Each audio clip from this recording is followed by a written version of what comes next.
ስልጣን ሰጥቶ ነው እነሱ የምጠይቀው? አንተ ማን አንተ? ምን አገባ አንተ? አንተ እኮ ስለዚህ ጉዳይ እኮ ምንም ማስረጃ ሳይኖር እኮ የኔ ቤት ገብቶ ቤቴ እኮ ነው እኮ። እና ቤቴ ይሁን ታዲያ ምንድነው? ቤትሽና ምንድነው? ባለቤቴ ናታ ጉድ ያደረገችኝ። ደካ ምንድነው ጉድ ያደረገች? ምንድነው የማትወጣው እንዴ? ቤቴ እኮ ነው። ቤቴ ዘለ ገብተህ እንዴት ነው እንደዚህ የምትለኝ? መርማሪ ጋዜጠኛ ነኝ። ምን መርማሪ ጋዜጠኛ ሀብታሙ እባላለሁ። ስለሱ አይመለከትም። ባለቤቴ ነው። ባለቤቴን እንደፈለኩ ማለት የምችለው እኔ ራሴ ያለ አይቻልም እንጂ ለምን? ማን ነው መብቱ የሚሰጠኝ እንዴ?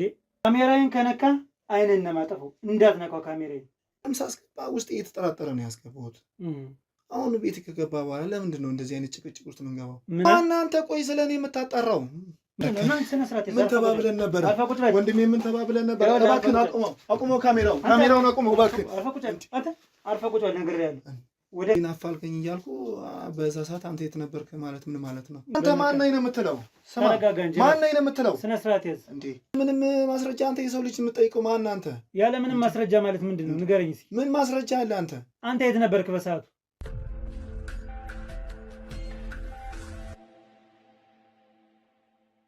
ሰላም ጤና ይስጥልኝ ውድ የሀብቴ ሚዲያ ቤተሰቦች እንደምን አላችሁ? እኔ ሀብታሙ ነኝ። ዛሬ ደግሞ አንድ ቤት ውስጥ እንገኛለን ማለት ነው።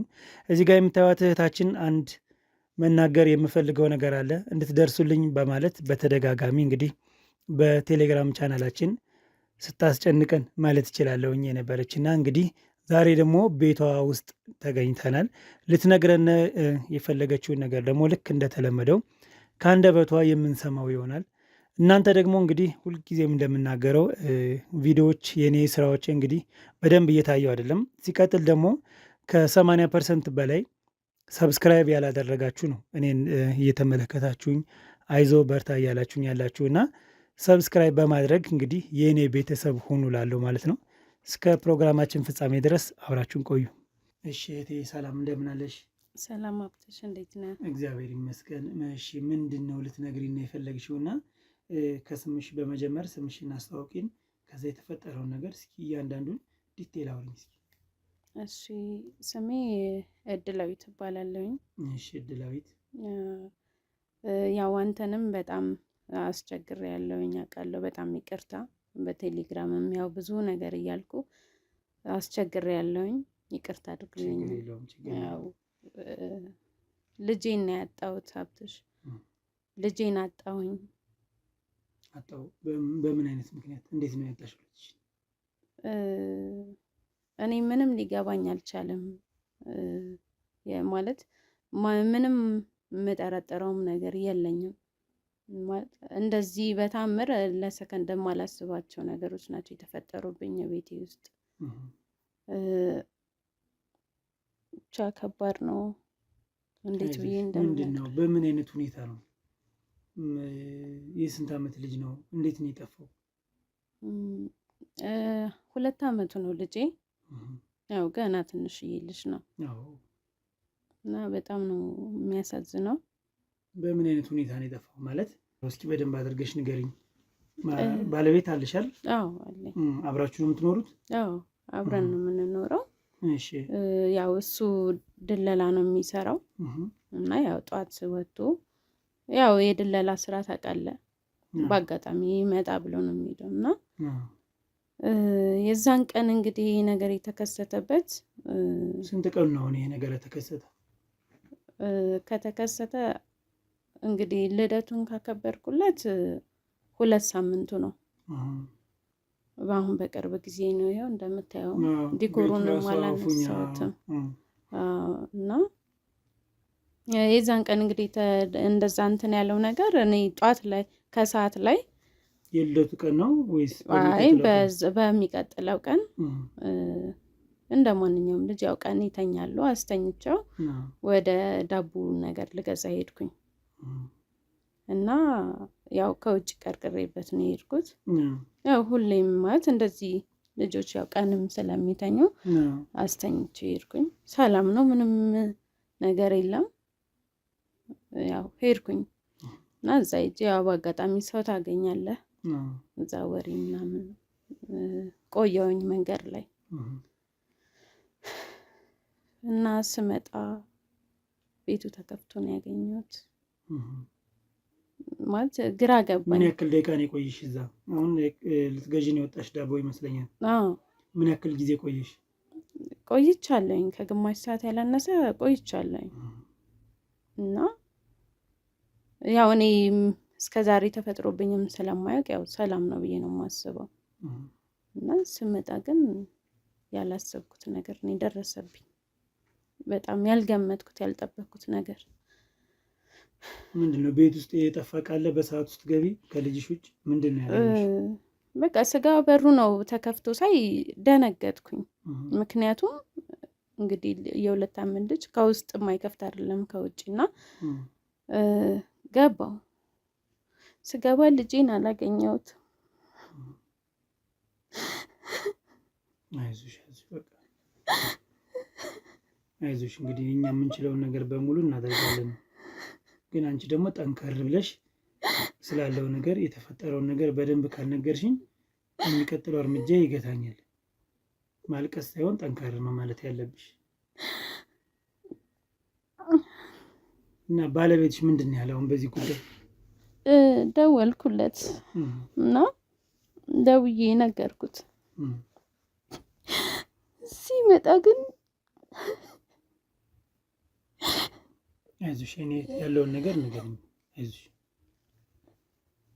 መታኝ እንዴት ጥለሽ ትወጫለሽ አለኝ። ማለት እኔ ሌላ ቦታ አልሄድኩኝም፣ ያው ዳቦ ልገዛ ነው ብያለሁኝና በቃ መታኝ እሱ። በቃ ምን ብዬ ልንገርህ፣ በጣም ነው የማዝነው። ልጄን አጣሁኝ፣ አንድ ልጄን አጣሁኝ። አይዞሽ እህቴ በቃ አይዞሽ። እሺ በርታ ማለት አለብሽ፣ መበርታት አለብሽ። አሁን የት ይሁን የተፈጠረውን ነገር አናውቅም። ስለዚህ ወደ ቀጣዩ ነገር እኔ እንዲሄድ ያንቻውን የመጀመሪያ ምን ያስፈልገኛል? ጥንካሬ ያስፈልገኛል። ስለዚህ አይዞሽ። ምንድን ነው ያደረጋችሁት? ለባለቤትሽ ነው መጀመሪያ የደወልሽ ወይስ ለህግ አካል ነው? ለባለቤቴ ነው የነገርኩት መጀመሪያ እና ያው መጣ እንዳልኩ ያው ጎረቤትም መጀመሪያ መጠየቅ ጀመርን። ምንም አላየንም ነው ያሉት። ከዛ ያው ወደ ህግ አካል ደወልን። እስካሁን ምንም መፍትሄ ያላገኘን። ምን ያደረጉ? አሁን የህግ አካል በሰዓት ውስጥ ነግሯቸው ሁኔታ ይሞላል። ሁኔታ ከተሞላ በኋላ ምንድን ነው የተደረገው ነገር? ያው የምርመራ ላይ ነን ብለውናል። ጥያቄ በደንብ ነው የተጠየቃችኋል እናንተ? አንቺም ባለቤትሽም ጎረቤት ተጠይቀዋል። እነሱም ያው እናጣራለን ያው እንነግራችኋለን ያሉት። ያው የምርመራ ውጤት ስለማይነገር ቶሎ ያው ጊዜ ሰጥተውናል። ልጄን እንዴት ልርሳ?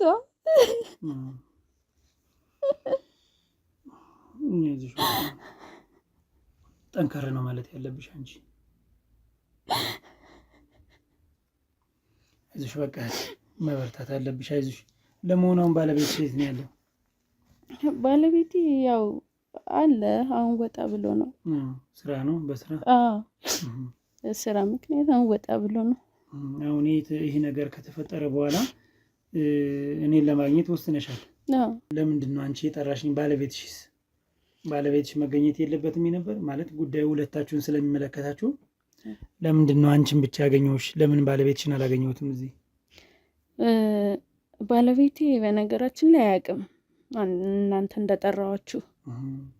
ምክንያቱም አንዳንድ የባህሪ ለውጦችን እያየሁበት ነው ባለቤትሽ ላይ። እና ማንንም ማመን አልቻልኩኝም። በቃ በጣም ነው የከበደኝ ነገሩ፣ በጣም ከምል በላይ ነው። እና ምንም ያልኩት ነገር የለኝም፣ አልነገርኩትም። እንዴት ነው? ምን አይነት ባህሪ ለውጥን ያየሽበት? ማለት ምንም ያለ መጨነቅ ነገር አሳይቶች ነው ልጁ ላይ ወይስ ምንድን ነው ነገሩ? ንገሪኝ እስኪ። በቃ ብቻ ብዙ ነገሮች ለውጥ አለበት። ለልጁ ብዙም ማለት ብዙ አይነት ትኩረት የለውም፣ አይሰጥም። ከበፊቱ በጣም ነው የተቀየረብኝ። እኔም ስናገረው ይቆጣል፣ ይበሳጫል ቶሎ እና በጣም ግር እያለኝ ነው ያለው ነገር እጅግ በጣም የሚከብደው። ስለዚህ አሁን በዚህ ውስጥ እንግዲህ የማናገራቸው ሰዎች ባለቤትሽን ጨምሮ ጎረቤቶችንም አናገራቸዋለሁኝ በዚህ ጉዳይ። ምናልባት ፈቃደኛ ይሆናሉ እነሱ? ያው ማለት ምክንያቱም ያው ጎረቤት እስከሆኑ ድረስ ይመለከታቸዋል። ስለዚህ እነሱንም መጠየቅ ስለምፈልግ አንቺ ይህን ነገር እንድታመቻችልኝ። ሲቀጥል ደግሞ ስለ ባለቤት እስኪ አንዳንድ ባህሪ ንገሪኝ። ማለት ወጣ ያለ ባህሪ እንዳለው አሁን እንደሚያሳይሽ እየነገርሽ ነው። ነገር ግን ለእኛ ደግሞ እንዳይከብድ እሱን ለማናገር ጎረቤቶችንም ለማናገር እንድታግዥን እፈልጋለሁ። እሺ ያው ባለቤቴ እንግዲህ ከተጋባን 3 ዓመት ሆኖናል ብያለሁ እና ያኔ እንግዲህ እስከ ተወሰነ ጊዜ ጀምሮ ደህና ነው ባህሪው። ከሰዎች ጋር ተግባቢ ነው። እንዴት ነው ግን የተገናኛችሁት? እስኪ ንገሪኝ። የተገናኘ ነው በፌስቡክ ነው እና ያው በዛ ተገናኘን። ያው መጻጻፍ ምናምን ጀመርን። እኔ ደግሞ እዚህ አልነበርኩም ሀገር ውስጥ። ማውራት ጀመርን ረጅም ሰዓት ወደ 2 ዓመት ምናምን። በቪዲዮ ኮልም ተደዋውለን አናውቅም። መጻጻፍ ብቻ መጻጻፍ እንደዋወላለን። በቃ ኖርማል ደውል እንትኖች ላይ ዋትስአፕ ላይ ኢሞ ላይ እና ከዛ በኋላ ያው ወደ ኢትዮጵያ መጣሁኝ። ቤተሰቦቼ ጋር አረፍኩኝ። ወደ ክፍለ ሀገር ናቸው እነሱ። መጥቼ ወር አልተቀመጥኩም ቤተሰቦቼ ጋር። ከሱ ጋር ተገናኘን። በቃ ወዲያው ነው የገባሁት። ማለት 1 ቀን 2 ቀን ሳይሆን በዛው ገብቼ ኑሯችንን መኖር ጀመረን። ከዛ እንዳልኩ ያው ልጅ ተፈጠረ እና ያው ልጄም አሁን ትቶኝ ሄደ። አይዞሽ እስኪ አሁን ማለት ምንም ያው ልጃችሁ ጠፍቷል ነው።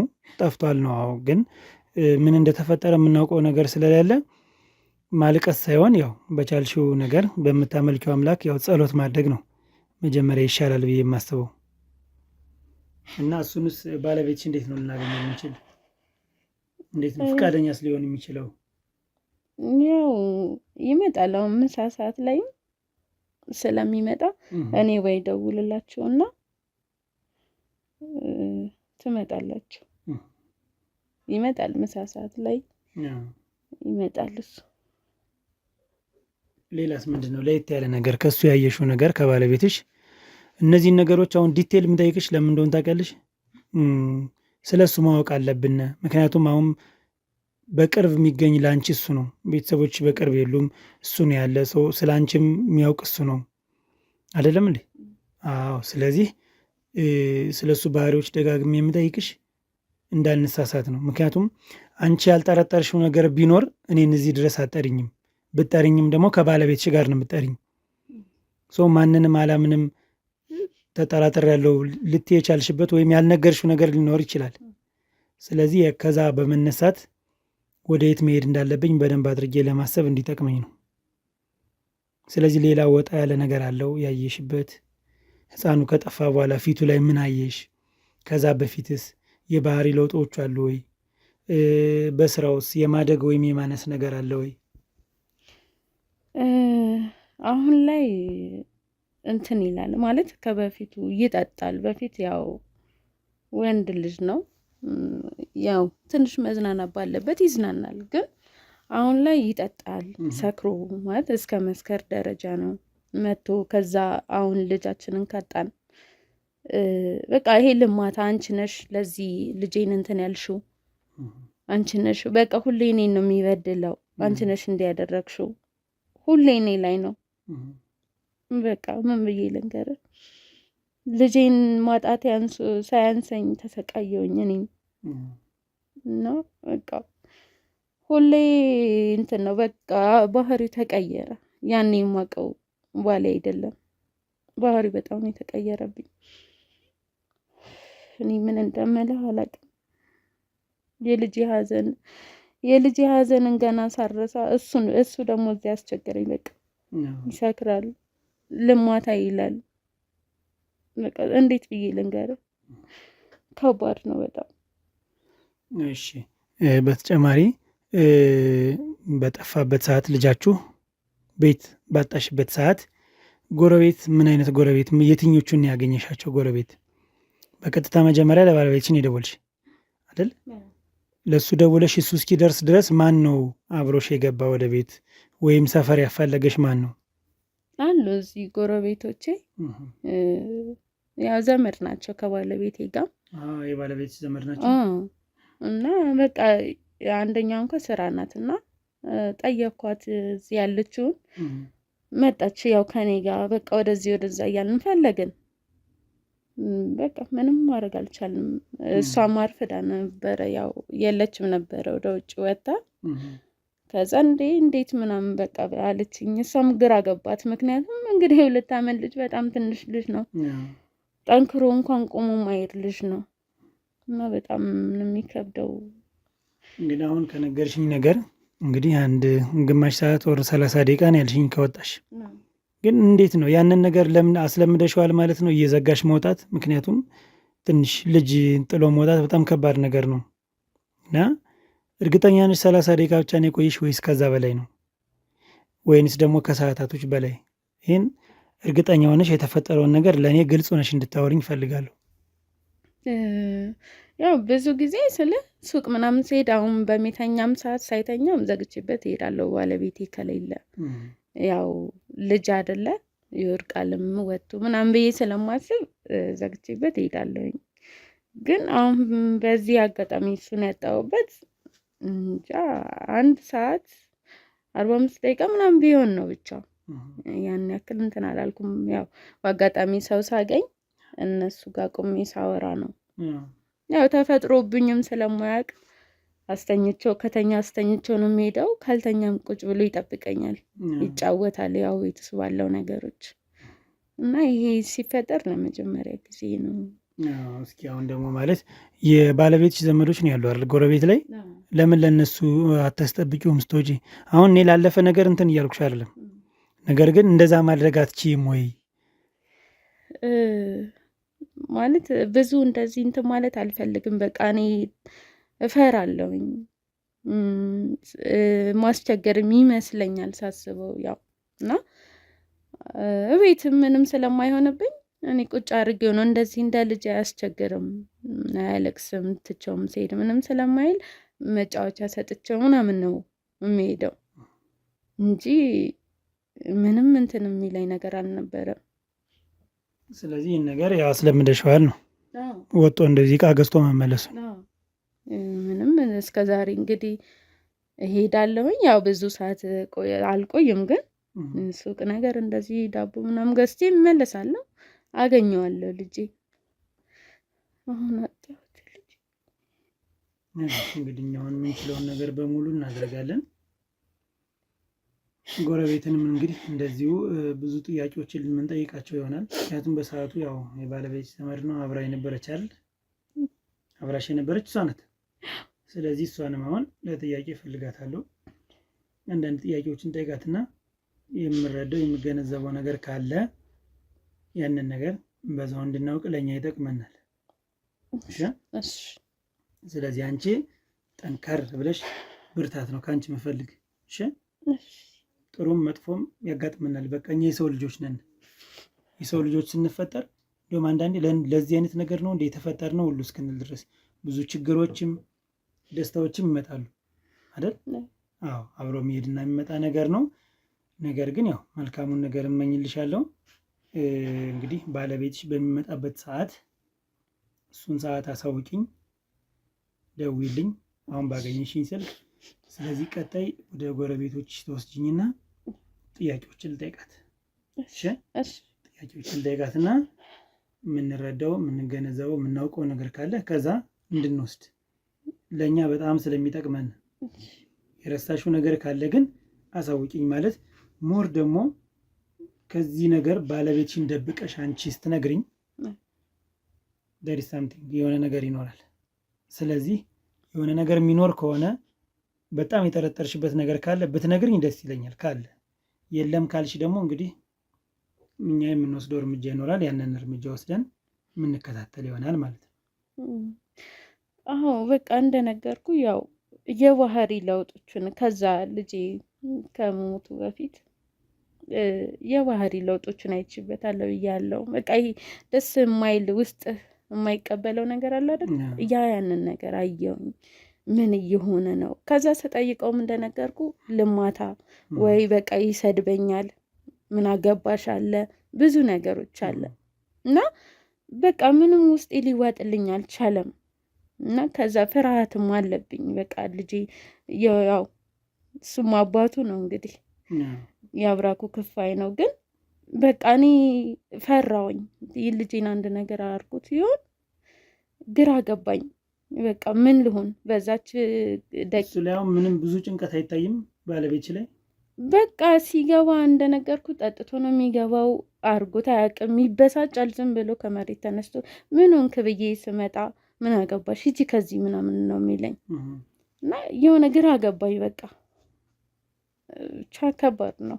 ጥሩ ያው እንደነገርሽኝ ከሆነ ከባለቤትሽ ላይ ጥርጣሬ ባይኖርሽ ያው ቅድም እንደነገርኩሽ አንድ ላይ ነበረ ማገኛችሁ። ነገር ግን ጥርጣሬ አለ። ጎረቤትሽንም እኔ ጠረጥራለሁ፣ የባለቤትሽን ዘመድ። ምክንያቱም በሰዓቱ የተገኘች እሷ ናት። ያው የተገኘውን ነገር በሙሉ መጠየቅ አለብን። እንደዛ እናደርጋለን። አሁን የምታደርጊልኝ አመቻችልኝ፣ እሷ እንዳገኛት አድርጊና እሷን ማውራት እፈልጋለሁ። መጀመሪያ ችን አድርጊልኝ አንቺ እና አንቺ ጠንከር በይ፣ ብርታት ከአንቺ እፈልጋለሁ። እሺ 1-2 ቀንም መከታተል ካለብን ባለቤትሽን ክትትል እናደርግበት፣ የት እንደሚውል ምን እንደሚያደርግ። ደስ ይለኛል። ጥሩ አይዞሽ፣ አንቺ ብርትት በይ። እሺ አሜን አሜን አሜን። እህቴ እንግዲህ ተመልካቾቻችን ያው የተፈጠረውን ነገር እንደሰማችሁት ነው። በምን አይነት መልኩ ቀጣይ መሄድ አለብን የሚለውን ከክሮች ጋር በመመካከር ወደዛ የምንሄድ ይሆናል። አብራችሁን ቆዩ። ሬንታል ጋራንቲን፣ ፕሮሞሽናል አገልግሎት እንዲሁም ፕሮፐርቲ ማኔጅመንትን በነፃ የሚያገኙባቸው እነዚህ የንግድ ሱቆች ከ3.9 ሚሊዮን ብር ሙሉ ክፍያ ጀምሮ ወይም በ30% ቅድመ ክፍያ ማለትም ከ1.4 ሚሊዮን ብር ጀምሮ እስከ 20% በሚደርስ ልዩ ቅናሽ ማግኘት ይችላሉ። በነገራችን ላይ እነዚህን ሱቆች በ18 ወራት ጊዜ ውስጥ ጥንቅቅ አድርገን የምናስረክባችሁም ይሆናል። እንዲሁም ሆቴል ስታንዳርድ የሆኑ አፓርትመንቶችን በሳር ቤት ካናዳ ኤምባሲ አጠገብ ፒያሳ ከቦናርክ ሆቴል ጀርባ በ10% ቅድመ ክፍያ ብቻ እስከ 25% በሚደርስ ልዩ ቅናሽም በመሸጥ ላይ እንገኛለን። ለተጨማሪ መረጃ ከታች በሚገኘው ስልክ ይደውሉልን። አኮያ ፕሮፐርቲስ፣ ከነገ ለተዛመደ።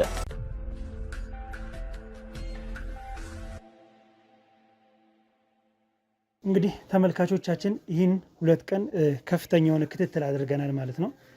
እኔም ብቻ ሳልሆን ክሮች በሙሉ በየቦታው አሰማርቼ ውሎ ምን እንደሚመስል ትንሽ ማጣራት ግድ ስለሆነ ማለት ነው።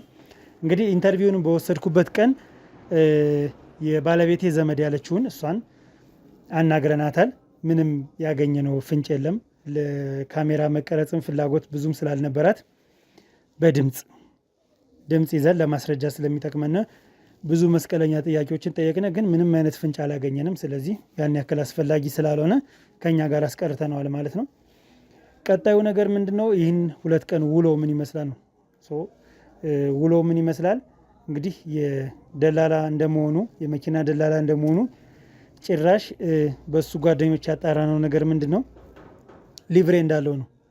የ2 መኪና ሊቭሬ አለው እና በእርግጠኝነት ምነግራችሁ ባለቤቱ ይህን አታውቅም እና በቅርቡ ነው አንደኛውን ካሶኒ የሚባል መኪና 10 ጎማ ያለው መኪና ነው። ከባድ ጭነት ነው እና እሱ በሱ ስም ነው። እንግዲህ እንዴት እንደሆነ ምንም የሚታወቅ ነገር የለም። ትንሽ ግራ የሚያጋባ ነገር ነው። ያንንም ለመግዛት በጣም ከፍተኛ የሆነ በጀት ያስፈልጋል። እንዳጣራ ነው ከሆነ ቤታቸውን እንዳየነው ከሆነ ደግሞ ያንን ለመግዛት የሚያስችላቸው አኗኗር አይነት አይደለም። ባለቤቱም በደንብ አድርጋ ነው የነገረችን። እንደዛ ስለሆነ እንግዲህ ይሄ ትንሽ ከአእምሮ በላይ ሆኗል። እንግዲህ ክሮቼ በጣም ነው ማደንቃቸው። በዚሁ አጋጣሚ የምነግራቸው እግዚአብሔር ይስጥልኝ። በጣም ነው የምወዳቸው ወንድሞቼ እህቶቼ፣ የኔ ክሩ እና ይህ ነገር ሊቭሬው ራሱ መገኘቱ በጣም ሌላ አንድ ትልቅ ነገር ነው በጣም። ስለዚህ ይህን ነገር በእርግጠኝነት እንደሚዋሽ ይታወቃል። ለመግባት እንሞክርና አውርተ ነው ማይሆንና ማንግባባ ከሆነ እንግዲህ በዚሁ በቅርቡ እያረኩት ያለው ነገር በመሳሪያም ቢሆን ጥያቄዎችን መጠየቅ እንዳለብኝ ይሰማኛል። ምክንያቱም ብዙ ነገሮች ወደ እሱ ስለሚወስደኝና እስኪ ወደ ቤቱ እንግባና የሚፈጠረውን ነገር አብረን ና ተከተለኝ።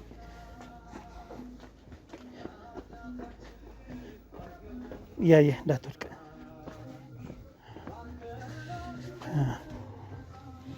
ይሄኛው ቤት ነው የዘመዷ።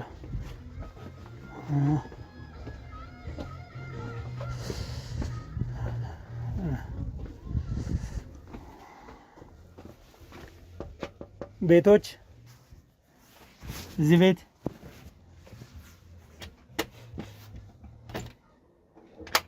ሰላም ነው? ጤና ይስጥልኝ። እንደምን አለ? ሰላም ነው? ትንሽ ከፈት አድርጋት። እሺ፣ እንዴት ነው? ሰላም ነው? እግዚአብሔር ይመስገን። ሶሻል ኤክስፐሪመንት አንዳንድ ጥያቄዎችን እየጠየቅን ነው እና እንግዲህ ባለትዳር የሆኑ ሰዎችን እየጠየቅን ህብረተሰቡ ከነሱ ምን ይማራል፣ ትምህርት መውሰድ አለበት የሚለውን እንግዲህ ግንዛቤ ለማስጨበጥ እንግዲህ እዚህ ጋር የምታየው ካሜራ አለ፣ ወንድሜ ነው። ያንን ነገር እየቀረጽን ስለማያስፈልግ ነው። ካሜራው ግን ምንድነው? ይህን እኮ እየነገርኩ እኮ ነው፣ ስላላስጨረስከኝ ነው እንጂ ይህን ነገር እንግዲህ የሚሸልሙ አካሎች አሉ። ይህ ሽልማት የሚሰጡ አካሎች አሉ። ጠራራ ፀሐይ እንደዚህ ሸዋሻው ጀመራችሁ እንዴ? አረ እንደዛ አይደለም ወንድሜ። ኖ እንደዛ አይደለም። ኖ ጉዳይ ውስጥ እንዳንገባ ይቅርታ አድርግልኝ። ኖ እንደዚህ የምንገባበት ምንም ነገር የለም። ምናልባት ይህን ፌስ ማስክ ደብሮህ ከሆነ ጉንፋን ስለያዘኝ እንዳላሲዝ ነው። የጉሮሮ የራሱ ተይዞ ነው ያለና ለዛ ነው። ከዛ አሁን ከምትለው ቋንቋ ጋር የሚያገናኘን ነገር የለም። እኛ ስነ ስርዓት ያለን ሰዎች ነን። እዚህ ጋር የምታየው ካሜራ እንግዲህ ማስረጃ ነው። ይህ ማስረጃ ነው። አለቆች አሉን ከኛ ጋር የሚሰሩ ለነሱ ማስረጃ ነው እንጂ ሸዋሸዋ እንዴት ነው ካሜራ ይዞ የሚዞር? አይመለከተኝም። ምን እንደምትሰራ ምን እንደምታረግም ስለማላቅ ይቅርታ አድርግልኝ። ተቀባይ አይደለሁም ለዚህ ጉዳይ ይቅርታ አድርግልኝ። ይሄ ነገር ደግሞ ሽልማት ያስገኛል። የቤት ዕቃ ሽልማት ምንም አያደርግልኝም ወንድሜ። ሽልማቱ ምንም አያደርግልኝ። ምን ያደርግልኛል ወንድሜ?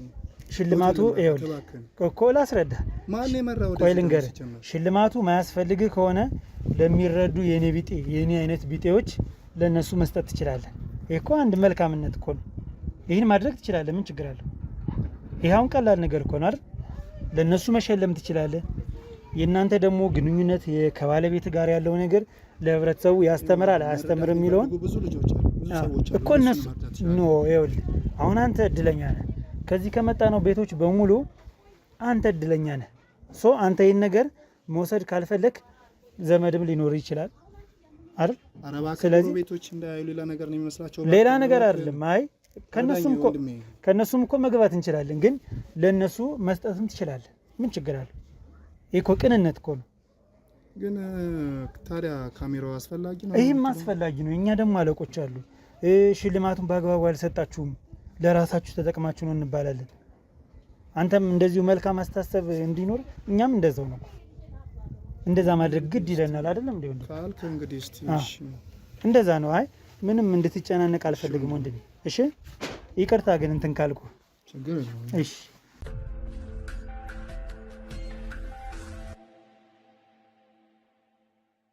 ያው እንግዲህ በመጀመሪያ ደረጃ በእኔና በሸላሚዎቻችን ስም ከልብ አመሰግናለሁ ወደ ቤት ስላስገባኝ። ያው ድሮ ከባድ ነው ሰው ማመን። ልክ ነህ፣ ብዙም አልከፋኝም ያደረግከው ነገር። ነገር ግን ሽልማቱን ለሌላ ሰው ለእኔ ቢጤ መስጠት ትችላለህ ስል ደግሞ ያው ቀና ልብ ስላለ አስገብተናል። ይህንንም ሳላደንቅ ማለፍ አልችልም እና እስኪ ከስምህ ጀምርና እስኪ አንዳንድ ነገር ጥያቄዎችን ልጠይቅህ።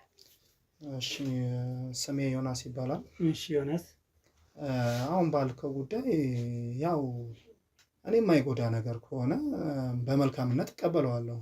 ሰው መርዳት ትልቅነት ነው። ያው በመልካምነት ስለሆነ እቀበለዋለሁ። ጥሩ ነገር ነው፣ የሚበረታታ ነገር ነው።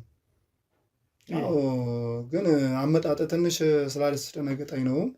ማስክ መልበስም ትንሽ እንደሚረብሽ የሰው ነገር አይታመንም እና ጊዜውንም ታውቀዋለህ። በዛ ጉዳይ ነው ትንሽ እንትን ስላስፈራኝ ነው የጊዜውን ጉዳይ። ለዛ ነው እንትን ያልኩት። ቶሎ ብለልኝ እንትን ብለህ። እሺ ችግር የለውም። ያው እንግዲህ ስምን ነገርና ዮናስ ነው አይደል? ዮናስ። እሺ ስለዚህ ከባለቤት ጋር እንዴት ተገናኘ? መቼም እነዚህ ጥያቄዎች አሁን አብዛኛው የግል ጥያቄዎችን ነው የምንጠይቃቸው። ሲቀጥል ደግሞ ለህብረተሰቡ የሚያስተምሩ ነገሮች አለ የለም የሚለውን ይመረመራል በዚሁ ማለት ነው። ስለዚህ ያው ቅር እንዳትሰኝ የግል ጥያቄዎችን ስጠይቅ ከባለቤት ጋር እንዴት ተዋወቅ፣ ትዳር አለ ወይ አይደል? እነዚህን ጥያቄዎች እስኪ ልጆች አሉ ወይ፣ እንዴት ነው አኗኗራችሁ፣ እንዴት በምንድን ነው የምትተዳደሩት? እስኪ ይህን ያለውን ነገር እስኪ አጫውተኝ። ከባለቤቴ ጋር የተዋወቁት በፌስቡክ ነው። ከሀገር ውጭ ነበረች። በፌስቡክ ጉዳይ ነው የተገናኘ ነው። ይህ ሶሻል ሚዲያ መቼም ብዙ ሰው አገናኝቷል አይደል? በጣም ጥሩ ነበረ እና ከባለቤቴ ጋር በፌስቡክ ነው የተገናኘ ነው። ጥሩ ህይወት ነበረ። ጥሩ ነው። በጣም ደስ የሚል ህይወት ነው ያለን። አሁን ነበረች እሷም አሁን ወጣ ብላ ነው ነበረች። ያው ብዙ ነገሩን ከእሷ ብትሰማ ይሻላል። እነሱ ነው የሚችሉበት። ወሬውን ጥፍጥ አድርገው የሚያወሩት እነሱ ናቸው። በጣም በጣም እና እንደዛ ጥሩ ህይወት ነበረ ነው። ስንት ልጆች አሏችሁ? ምን ብዬ ልንገር፣ አንድ በጣም የሚያጓጓ ፍቅር የሆነ ልጅ አንድ ልጅ ነበረኛለ። ገና የ2 ዓመት ጨቅላ ልጅ ነው። ምን ብዬ ልንገር፣ አሁን እንኳን በጣም ድክም ብሎኝ እሱን ጠፍቶብኝ ድክም ብሎኝ እሱን ስፈልግ ብዬ ነው። ጠፍቶብኝ ማለት ምንድን ነው? ህይወቱ አልፎ ነው ወይስ አልገባኝም። ያው በእንዝላልነት አልልህም። ከባለቤቴ ጋር ነበረ ልጁ። በአጋጣሚ ሱቅ ሄጄ ነው ምን ብዬ ነው ያለችኝ። ወጥቼ እስከመጣ ልጄን አጣሁት ነው ያለችኝ። በዛ ሰዓት ብዙ ነገር ነው የተፈጠረው። ልጅን ያው የልጅ የሆነ ህይወት ታውቀዋለህ። ባለቤቴን በጣም መትቻታለሁ በሰዓቱ ተናደህ ስለነበር። በጣም ግን ነገሮችን ከጎረቤትም ስሰማ ከምንም ስሰማ የታየኝ ልጄን ለማግኘት ነው። በቃ ልጄ ነው ልጄን አምጪው በማለት ብዙ ነገር አጎድቻታለሁ። እስካሁኑ ሳስት ስናፈላልገው ነበር። ተስፋ አልቆረጡም። ይኸው እንደምታየው ልደቱን ካከበርኩት 2 ሳምንት ቢሆነው ነው። በጣም ጭንቅ ውስጥ ነኝ። አሁን እንኳን ድክም ብሎኝ መጥቼ እሷም ደግሞ ተስፋ ሳትቆርጥ እስቲ ደግሞ እኔ ልፈልገው በማለት አሁን ወጣለች፣ ወደ ውጭ ወጣለች። በትክክል ያን ነገር ነው የምልህ። ምን ጥረት አደረግህ? አሁን ሲጠፋ ልጁ ያደረከው ማፈላለግ ነገር እንዴት ነው? እስኪ እሱን አስረዳኝ። ማለት ያው መርማሪ ፖሊስ ነው የሚያደርገው ነገር አለ። እነሱም ካልታገዙ ምን የሚያውቁት ነገር ይኖራል ብዬ አላስብም። ምክንያቱም የሰው ልጅ ናቸው። ግን ፍንጭ ሲያገኙ ወደዛ ፍንጭ የመሄድ ግን ያው ችሎታና ብቃት አላቸው። ነገር ግን ምን ላይ ነው ሁኔታው? ሁኔታ ከሞላችሁ እነሱ ከመጡ መቼም ይመጣሉ አይደል? ይመጣሉ፣ ያናግሯቸዋል። ከዛ በኋላ ያለው ምን ደረጃ ላይ ነው የደረሰ? ምን ደረጃ ደረሰ? ያንተ ጓደኞችስ ምን አረጉ በዚህ ጉዳይ? ቤተሰቦችስ? እግዚአብሔር ይስጣቸው። ከኔ ቤተሰብ የበለጠ የእሷ ቤተሰቦች ናቸው። ስራቸውን ትተው ከኑሯቸው አልሆኑ ከምን አልሆኑ ስለኔ ልጅ ሲያፋልጉ ነው ያሉት። ፖሊስ ጣቢያ አመልክቻለሁ። ያላመለከትኩበት ቦታ የለም። በጣም በጣም ደክመናል። ግን ያው ምንም መፍትሄ የለም። ይመጣሉ፣ ይጠይቁኛል፣ እሷንም ይጠይቋታል። ምንም መፍትሄ እንደሌለ ነው። ተስፋ አትቁረጡ፣ ይገኛል፣ ተስፋ አትቁረጡ ነው የሚለው። እንደዚህ አይነት ጉዳዮች ብዙ ቦታ ይሰማሉ እና ተስፋ አትቁረጡ የሚል ስሜት ነው እንጂ ሌላ ምንም ነገር መፍትሄ እንደሌለ ነው። ጓደኞች ሲያንተ አፋልገዋል? እንዴት ነው ያገዙ? ምን ነገር አለ? እነሱም ያው ያፋልጉኛል፣ በጣም አፋልገውኛል። ግን የስራ ጉዳይም እነሱም የኑሮ ጉዳይም ስላለ አንዳንዴ ከኔ ጋር ብዙ ቦታ እየሄድን የመጠየቅ ጉዳይ አለ። ያው ጥርጣሬ እዚህ ቦታ አይተነዋል እዚህ እንትን ይላሉ። ግን ሰውን ከማርከም በስተቀር ምንም ያገኘሁት መፍትሄ የለም እና ምን ብዬ ልንገርህ፣ በጣም በጣም በጣም በጣም ችግር ውስጥ ነኝ። በጣም ምን አደረግህ አንተ? አሁን በጎን እዚህ ቦታ ሊሆን ይችላል። ምክንያቱም አሁን እንግዲህ ባለቤት በወጣችበት ሰዓት ነው የጠፋ። ምን የምጠረጥረው ሰው አለ? በስራ የተገናኛችሁት የተጣላችሁት ሰው አለ ወይስ እንዴት ነው? በዚህ ሰዓት ምንድን ነው ስራ እየሰራው ያለው አንተ? ስራ የኔ ስራ የድለላ ስራ ነው። ጠዋት ወጥቶ ማታ መግባት ነው። ብዙ እንደው እረፍት ያላት እሷ ናት። እና በቃ ምን ብዬ ልንገርህ፣ ያልሄድኩበት ገዳሞች የሉም። ያልሄድኩበት የኔጤዎች አካባቢ እዛው ቤተክርስቲያን እንኳን እያደርኩት እየጸለይኩት ብዙ ነገር ጥሬያለሁ። ምንም መፍትሄ ስለሌለው በቃ ለአምላኬ ትቼ ሁሉም ነገር ግን ትቼዋለሁ። ስለ ያው የወለድከውን ስጋ አጥለው ነው። እሱማ እንዴት ተብሎ በቃ ግራ ገብት ብሎኛል። የማሳያት ፊት ሁሌም በቃ ከኔ ጋር በገባው ቁጥር እየጠጣው ነው የምገባው። በቃ በልጁ ምክንያት በትክክል ያን ሁላ ነገር በቃ እየጠጣው እገባለሁ፣ በሳጫለሁ፣ እጠላታለሁ። እሷ ፍቅር ታሳይኛለች፣ ይገኛል ያማለች። የእሷን ነገር ምንም አይሰማኝም። የልጄን ነገር ካላገኘሁት የልጄን በቃ ያፋልጉኝ ነገርስ ምንድን ነው ያደረጋችሁት? እስኪ ስለሱ ንገረኝ። ማስታወቂያ ለምን ያፋልጉኝ ነገር ለምን እንትን አንልም ትለኛለች። ግን ምንም ነገር በቃ ከእሷ ጋር ከመጨቃጨቅ ሌላ ምንም ነገር የፈጠርኩት ነገር የለም። ጥፋት እንዳለብኝ ይታየኛል። ብዙ ነገሮች ጥፋት እንዳለብኝ ይታየኛል። ግን ያን ነገር በቃ ምን እየሆንክ ነው? ከሰሞኑ ከጊዜ የተለዋወጥክብኝ ነው። ምን ሆነ ነው ትለኛለች። ከመጣላት ከመምታት ከመስደብ ውጭ ምንም ለኔ የሚታየኝ ነገር የለም። ዓለም ጭልም ብላብኛል። ይህን ነገሮች የምታደርገው በልጅ የተነሳ ነው። ትክክል። የእሷ ጥፋት ስለሆነ ማለት ነው። በእሷ እንዝላልነት ነው ልጄን ያጣሁት። አብሬያት ከዛ በኋላ አብሬያት እንኳን አብሬያት ለመተኛት አብራኝ ስትቀመጥ እንኳን ሰይጣን እንደ ሰይጣን ነው የሚታይ። ያገኘሁትን እየወረወርኩባት ብዙ ነገር ጎድቻታለሁ። ለዛ ነው አንተ ስትቀመጥ እሷ ማትገኘው። በትክክል በቃ እግሬን እንዳየች ሮጣ ወደ ጎረቤት ነው የምትሄደው፣ አትቀመጥም። ያን የነበረ ጣፋጭ ፍቅር እንዴት ልመልሰው?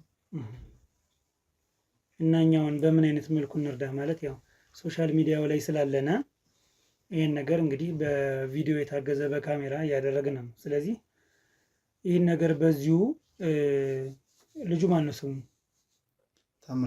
ታምራት። ስለዚህ ስለ ህፃን ታምራት ባካችሁም አንተ የሚያውቁ ካሉ እንዲያግዙ በዚሁ አጋጣሚ ማስተላለፍ የምትፈልገው ነገር ካለ እስኪ ወደ ካሜራው ዙርና መናገር ትችላለህ። እባካችሁ እኔ የምላችሁ ነገር ልጅ ያላችሁ ታውቁታላችሁ። የወለደ አንጀት ያውቀዋል። በአባት አንደበት የሚነገር ምንም አያምርምና ስለ ሚስቴ ስትሉ ስለ ህፃን ምንም ይህን ህይወት ማያውቅ ህፃን ልጅ ነው። ስለ እሱ ስትሉ እባካችሁ አፋልጉኝ ይላሉ። እባካችሁ። ጥሩ እንግዲህ ሙሉ መረጃውን ትሰጠንና የህፃኑን እና ፎቶውን አድርገህ እኛ የምናግዘውን ነገር ብናግዝ ደስ ይለኛል። በዚሁ አጋጣሚ ተቀባይ ነኝ። ምንም ነገር ብትጠይቀኝ የምትለኝ ነው እንላል። ይሄ ልጅን ለማግኘት የምታደርጉት ጥረት ነው። ከልብ አመሰግናለሁ። ከልብ ነው የማመሰግናችሁ። እኛም እናመሰግናለን ወንድማችን። እንግዲህ ያው አንዳንድ ጥያቄዎችን እንጠይቃለን ባልኩ መሰረት ህፃኑ በጠፋበት ሰዓት የት ነው የነበርክ አንተ? ማለት ባለቤት ነው የጠራች ደውላል። በትክክል። ስለዚህ አንተ የት ነበርክ በዛ ሰዓት? አልገባኝም። ይሄ ነገር አስፈላጊ ነው። ያው እንግዲህ እንድናገዝህ ፈልጋል። መቼም ያው ያፋልጉኝ ነገር በዚሁ እሰራልሃለሁ እያለሁ አይደለም። መልእክት ካለህ በዚሁ አስተላልፍ ያልኩህ። ሰዎቹ ደግሞ ይህን ነገር ያፋልጉኝ ማስታወቂያውን ሲያዩ እንዴት ነው የተፈጠረ የሚለው ነገር መቼም ያሳስባቸዋል። ቢሆንም አጠያየቅ ግን ልክ አይደለም። እኔ እኮ አሁን ልጅን ተባበር እናፋልግህ ስላልከኝ ነው እንጂ አጠያየቅ ልክ አይደለም። እንዴት ልጅን አፋልገኝ እያልኩ በዛ ሰዓት አንተ የት ነበርክ ማለት ምን ማለት ነው? ገብቶኛል። አሁን ይኸውልህ እሷ ላይ አሁን እሷን እየወቀስካት ነው። እሷን ዝላል ስለሆነች ነው የእሷ ምክንያት ነው ብለህ እሷን እየመታ ነው። ሲጀመር ያው ትዳር ውስጥ ጣልቃ አልገባም እንጂ ሚስት የምትደበደብ አይደለችም። ሚስት ዘውድ ናት፣ አትደበደብም። ነገር ግን መቼም ጥፋት ነው በሚል እንያዘውና ጥፍታለች በሚለው ቢያዝ እንኳን መማታት ያለብህ አይመስለኝም። አይ ይሄኔ ትዳር ነው አይመለከትም ካልከኝ ችግር የለውም እሺ። ነገር ግን በሰዓቱ አንተ የት ነበርክ? ሰዓቱ የነበርኩት አንድ የመኪና ድለላ ነበረኝ። ወደዛ ወጣ ብዬ ለሱ ጉዳይ ወጣ ብዬ ነበረ። እንዴት ነው ግን የድለላ ስራ እስኪ ንገረና። በጣም ቆንጆ ነው፣ ጥሩ የሚባል ነው። እንዴት ነው ቤቱን የምታንቀሳቅሰው በዚህ ነው? አጠያየቅ ወጣ ገባ እያለብኝ ነው። ግራ ገባኝ እኮ ወንድሜ። ያው ያለውን ነገር በደንብ እንድትነግረን ብለን እኮ ካልክ እሺ። ስለ ስራ ጉዳይ ጥሩ ነው በጣም ያው የጎጆ የሚሞላ ነገር ነው። ጥሩ ነው። ከዛም አልፎ አንድ የምረዳው ልጅ አለ ተማሪ። ጥሩ ስራ ነው። እንደዚህ የምታግዘው ሰው አለ ማለት ነው? በትክክል። እና አዋጭ ነው። ሌሎች ሰዎች የመኪና ድለላ ቢሞክሩ መልካም ነው ትላለህ? ያው የሰው እጣ ፈንታው አይታወቅም እና ስራው በጣም አዋጭ ነው። እንዴት አገኘው አንተን ራስህን በድለላ ውስጥ? እጣ ፈንታዬ ነው ብለህ አስበህ ታውቃለህ ወይስ? ያው በዛ ስራ የሰው ልጅ አይቀጥልም እና አሁን እስካለው ድረስ ጎጆዬን የሞላ ነው። ጥሩ ነገር ነው። ባለቤቴን ያገኘሁበት ስራ ነው። ጥሩ ነው ብዬ ነው የማስበው። ስለዚህ ቆንጆ ነው። እኔ ጥሩ ነው። ስለዚህ አሁን በድለላው ብቻ ነው እየተዳደርጋችሁ ያላችሁት ቤት ነው ወይስ ሌላ ተጨማሪ ስራ አለ? ተጨማሪ የለኝም ስራ፣ ሌላ ተጨማሪ ስራ የለኝም። በድለላው ነው የምሰራው። ያው ሲገኝ ጥሩ ኮሚሽን ስላለው በሱ ነው እየደለልኩ ያለሁት። ስለዚህ አሁን አንተ እንግዲህ ያው ይሄ የእናንተ የቤት ነው አይደል? ያንተና የባለቤትህ። ስለዚህ ሌላ ቦታ አለ በአንተ ስም? ሌላ ቤት አለ ወይስ ንብረት ወይ ተሽከርካሪ? ማለት ያንተ ስለ ያው አንተና የባለቤት መቼም አንድ ናችሁ። ጥያቄ እኮ አልገባኝም። ስለ ሽልማት ነው። ስለዚህ ጉዳይ ምንም ነገር የለኝም። ለማንኛውም ግን ምንድነው ጥያቄው? አልገባኝም። ምን ሆነ ጥያቄው? ምን ሆነ ነበር? ስለ ሽልማት ብለን ስለ ሊብሬ ምናምን የምጠይቀኝ? እኔ ምንም ነገር የለኝም። ለማንኛውም ግን ምንድነው ጥያቄው? አልገባኝም። ምን ችግር አለው? ያው እንግዲህ መጀመሪያም ስነግርህ ግል የሆኑ ጥያቄዎች የግል ጥያቄዎች አሉ። እነዛን የምጠይቅህ ብያለሁ፣ ምናልባት የምታስታውስ ከሆነ። ስለዚህ ያን ያክል ደግሞ ችግር የለውም ማለት ከዚህ ቤት ውጭ ሌላ ንብረት አላችሁ ያፈራችሁት ወይንስ እንዴት ነው? ምክንያቱም አሁን ከዜሮ ተነስተን ንብረትን ማፍራት ይቻላል ወይንስ አይቻልም፣ በትዳር ውስጥ እንዴት ነው የሚለውን ያለውን ሶሻል ኤክስፐሪመንታል ሰው ትምህርት እንዲወስድ ያስፈልጋል። እንዴ ያልከኝ እኮ ስለ ሽልማት ምናምን ሰውን ስለመሸለም ምናምን ያልከኝ፣ ስለመተባበር ተባብረኝ ያልከኝ። አሁን ስለ እኔ ሊብሬ ማጣራት ምናምን ምን ያደርጋል? ለማንኛውም እኔ ምንም ነገር የለኝም። ይኸው እንደምታየው በድለላ ኖሮ ነው። አይ ጥያቄን አስተካክልና የምጠይቀኝ ከሆነ ጠይቀኝ፣ ካልሆነ ይቀርብን ደስ ይለኛል። አይ ለምን ይቀርባል? ጥያቄውማ ያው ስለ ጥያቄውን ችግር የለውም ቀይረዋለሁ። ግን ንብረት አለህ ወይንስ የለህም ብሎ መጠየቅ የሚያናድ ነገር ያለው አይመስለኝም። እስቲ ለማንኛውም ግን መታወቂያ የምታሳይ? ምን መታወቂያ የምታሳይ? መታወቂያ ላሳይ? በትክክል። እሺ ምን ነው የተጠራጠረከው ነገር አለ? ያው ጥያቄ ከና እንትን ምንም አላገባም። ምንም ችግር የለም። ያው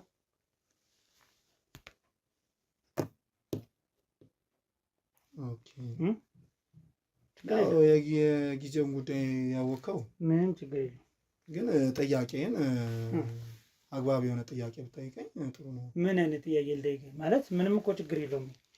ንብረት አለ ወይንስ የለም ብዬ መጠየቅ ምንድን ነው የሚያስቆጣ የሚያስጠረጥር ነገር? ምንም ነገር እኮ የለውም። አይ ስለሱ ጉዳይ ምንም እኮ አሁን ሁለት ጥያቄዎችን ስጠይቅ አሁን ደስ አላለም። አንደኛው ምንድን ነው ህፃኑ በጠፋበት ሰዓት አንተ የት ነበርክ ባልኩ ጥያቄ ደብሯል፣ ደስ አላለም። አሁን ሁለተኛ ደግሞ ንብረት አለ ወይንስ የለም ስለ ተቆጣ። ለምን? ስለሱ እኮ አይመለከትም። አንተ ስለሱ ይመለከታል እንዳልኩ እኮ ነው። አሁን እነዚህ አሁን ወጣቶች አዲስ ካፕል የሚገናኙት ምናምን ከባዶ ከዜሮ ተነስተው ንብረት መያዝ ይችላሉ ወይንስ አይችሉም የሚለውም በዛው ለማሳወቅ ነው። ሌላ ምንም ነገር የለውም። ጉዳት ከሌለው ምንም ችግር የለውም። መታወቂያንም ስላየው ችግር የለውም እኮ በደንብ እየው። ፎቶ ማንሳት የምትፈልግ ከሆነም ፎቶ ማንሳት ትችላለህ። ችግር የለውም። ጉዳዩን ስንጨርስ ፎቶ አንስቼው አይ ሀሳብ እንዳይገባ ምንም ችግር የለውም። ማፍርበት ስራ ስላልሆነ ማየት ትችላለህ። ችግር የለውም። ችግር የለም። እሺ ወደ ጉዳዩ ቀጥል። ስለዚህ አሁን ይኸውልህ እነዚህን ሁለት ጥያቄዎች ጠይቀህ ደስ አላለህ ማለት በትክክል። እኔ ደግሞ ደግሜ እጠይቅሃለሁ። ምክንያቱም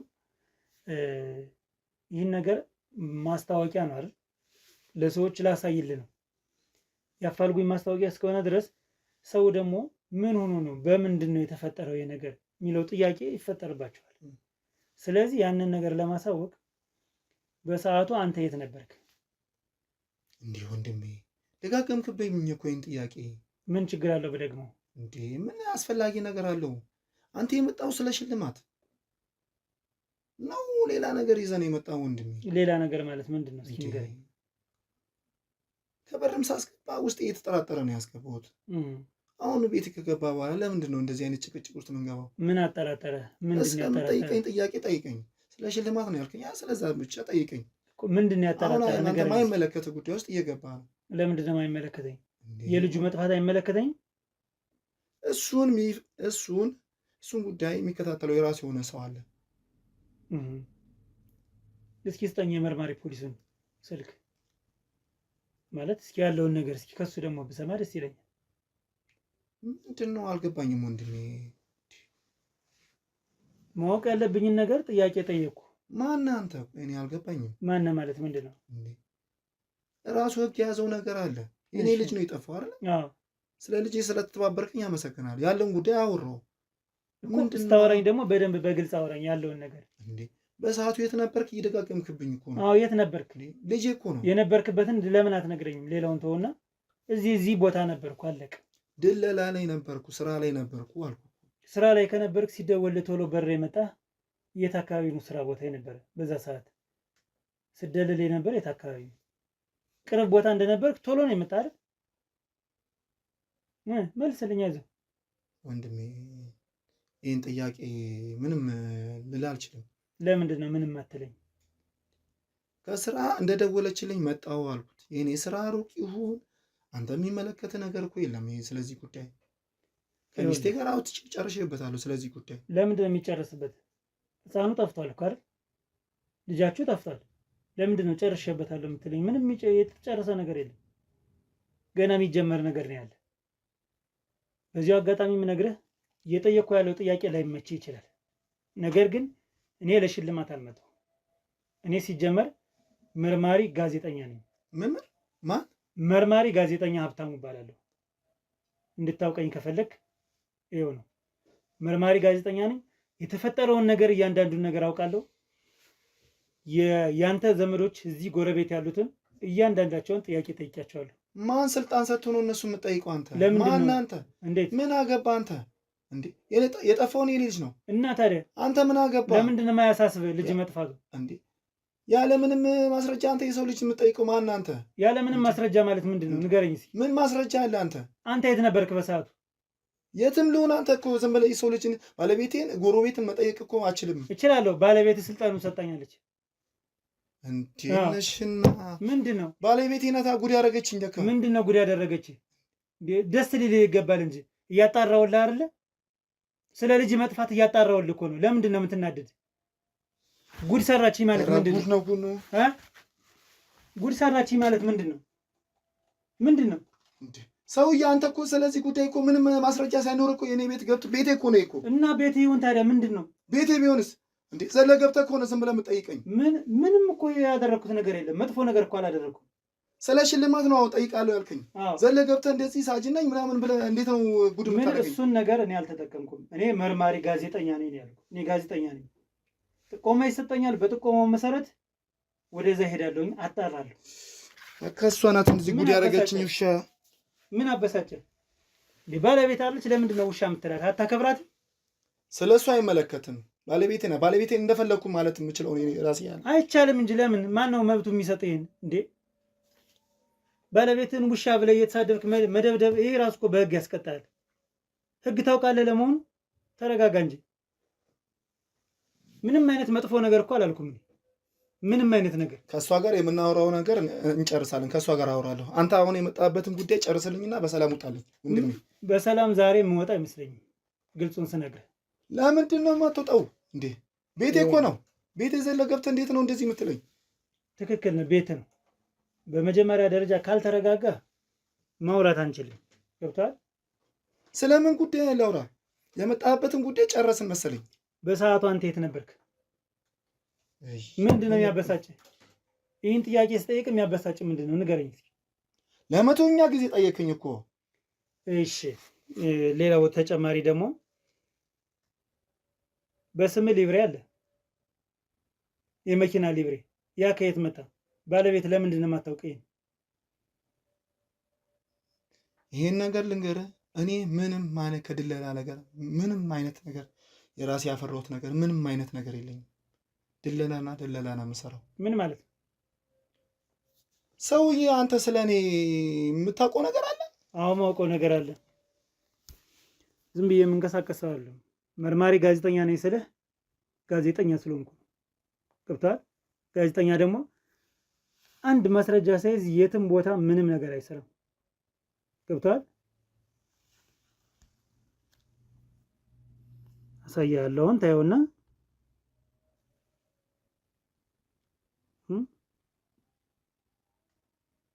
ይኸው ይሄ ማን ሊብሬ ነው? ንገረኝ።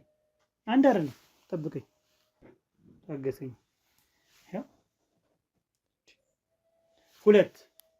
ሁለት ሊብሬ፣ ሁለት አንድ ከባድ መኪና ካሶኒ 10 ጎማ እና አንድ ኦባማ አይሱዚ፣ ሁለት ከባድ መኪና ሊብሬ። እንዴት ነው ሊሆን የቻለው? እንዴ ማን አንተ? ቆይ ስለኔ የምታጣራው ምንድን ነው? ማን ማለት? ስለኔ ምን ታውቃለህ? ምን ነው ስለኔ የምታጣራው? ምን አውቀህ ማለት? ማን ስልጣን ሰጠ? ማን ነው ስልጣን የሰጠ? ምን ነው ደበረ? አትችልም እኮ ስለሰው ዝም ብለህ ማጣራት ስለሰው አትችልም። ይኸውልህ አንድ ነገር ልንገርህ፣ እኔ መርማሪ ጋዜጠኛ ነኝ ብያለሁ አይደል? ማንም የእኔ ስራ ማጣራት ነው። መረጃን ሰብስቤ ማጣራት፣ ወስጄ ማስገባት። ከህግ ጋር ነው አብሬ የምሰራ፣ ብቻዬን አይደለም የምሰራ። ገብቶሃል? ይህን ያደረግኩት ነገር ምንድን ነው? ምን ሆነ ነው? የምትሰሩት ስራ እኮ ልክ አይደለም እንዴ! ምን አይነት ስራ ነው የምትሰሩት? ለምንድን ነው የምትሰሩት ስራ ትክክል አይደለም ያልከው? እሺ አስረዳኝ፣ ችግር የለውም። እንዴ ስለ ሰው መብት፣ የሰው ሀብት እኮ የዝም ብለህ እንትን እያልክ እኮ ነው እንዴ። ይህን ነገር ባለቤት አታውቅም። ለምንድን ነው የደበካት? ከምን ነው የመጣ? አንተን ይመለከታል? ስለዚህ ይመለከተኛል። አዎ በጣም በቅርብ ቀን በዚህ 2-3 ቀን እንዴት የአንድ ካሶኒ መኪና ባለቤት ልትሆን ቻልክ? እንዴት ንገረኝ። እንዴት? ምንድን ነው የምትፈልገው? ምንድን ነው የምትፈልገው? ምን ፈልገህ ነው? ምንድን ነው? እንዴት ሊመጣ ቻለ የሀብት? 2 መኪና፣ ከአንድ ሳምንት በፊት 1 መኪና፣ አሁን ደግሞ ይህ ከባድ ተሽከርካሪ። በቃ ማይታሰብ ነገር ነው ይህ ነገር። እንዴት ሊሆን ቻለ? ምንድን ያደረከው? ንገረኝ። ምን አረኩ እንድል ነው? ምንድን ነው ይሄ? በድለላ ሰርቼ ያመጣሁት ሀብት ነው። በታሪክ አታምጠው። የፈለግከውን ያክል ጊዜ ድለላ ስራ፣ ይሄ ሊሆን አይችልም። በቃ የትኛውም ፕሮፌሽናል የሆኑ ደላላዎች ኢቭን በቴሌግራም እንኳን ሊንክ አስቀምጠው የሚሰሩት እንደዚህ አይሆንም፣ አይመጣም። ምንድን ነው ያደረከው ነገር? ምንድን ነው? እኔ እዚህ ጋር አረኩት ምንድን ነው? አንድ ነገር ነው ያለ ምንም ነገር ነው አሁን አልወጣም ከዚህ ቤት። ዛሬውን በታሪክ ምንም ነገር ብታደርግ አልወጣም።